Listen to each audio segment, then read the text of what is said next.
Hey, it's me, Bobbert, and today I'm reviewing Hyrule Warriors for the Nintendo Wii U. Now, most of you know that this is a Zelda spin-off game that's created by Koei Tecmo, the same people behind the Dynasty Warriors series, and as the look of it, you can tell that this game uses a similar engine to it. Now, since this isn't your traditional Zelda game, and I'm not too familiar with the Dynasty Warriors series, I'm mostly comparing this game to other hack and slash games that I played in the past and compare it to this game.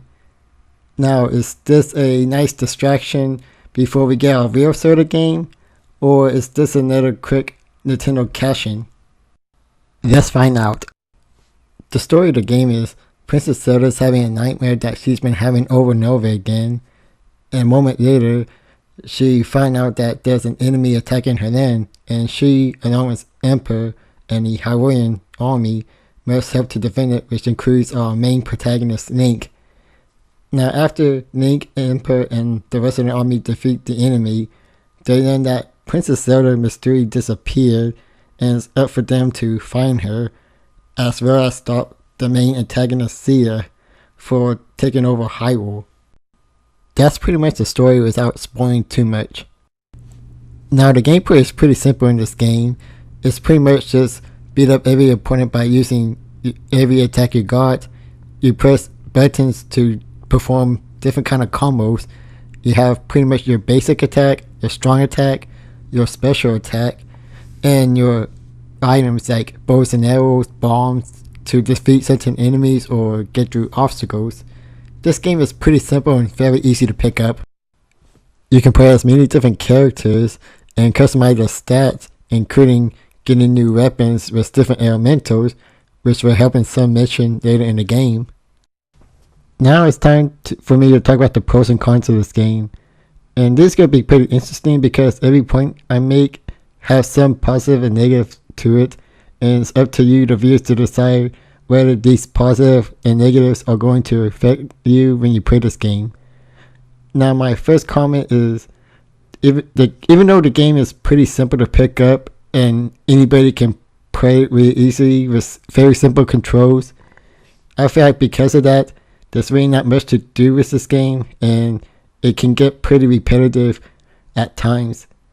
Now, before I elaborate a little bit more, I just want to say being repetitive isn't a bad thing in video game, as long as the gameplay is addicting enough throughout the game.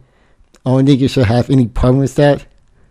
But Hyrule Warriors tends to get pretty boring at times, but to be fair, Hyrule Warriors does offer new characters and new items to try out to keep it less repetitive and help you keep your interest in the game. But I still feel like the gameplay is a bit too repetitive and might turn some people off. Okay, now I know what some of you are thinking, and yes, I do realize that a hack and slash and beating up game are going to be repetitive by nature, and if you think it's unfair for me to bring this up in a game like this, then I don't blame you.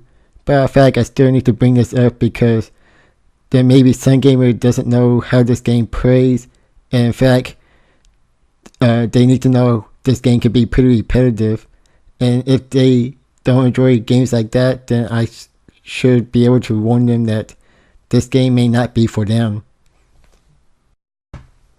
Again, I don't think a game being repetitive is a good or bad thing, and I'm not saying this game is good or bad in any other way. I'm just saying that if you're the kind of person who don't like their games being too repetitive, then this game may not be for you.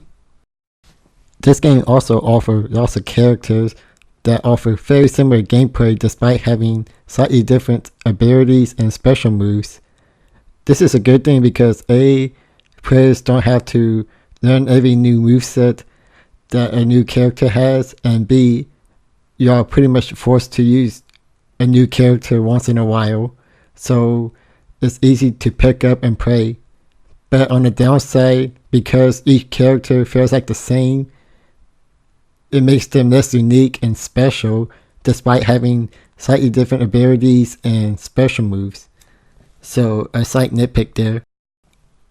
Of course, the graphics and music is amazing, and I like how Koei Tecmo represent almost every Zelda game with their stage design and music. My overall thoughts of the game: if you're a Dynasty Warrior fan, then you're definitely going to enjoy this game, and bonus points if you're also a Zelda fan as well.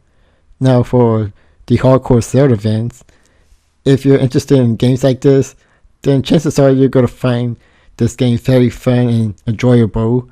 But if you don't enjoy games like this, then I recommend that you wait for an actual Zelda game to come out. As for the rest of you, I think it's a game that's definitely worth trying out.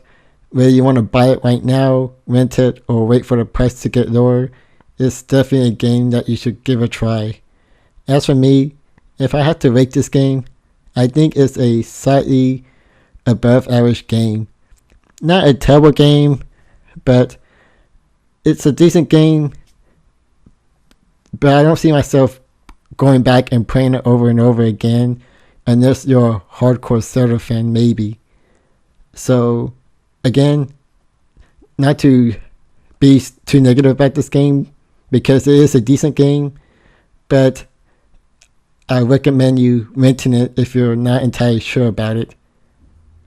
This is me, Bobbert 33, and I catch you guys later.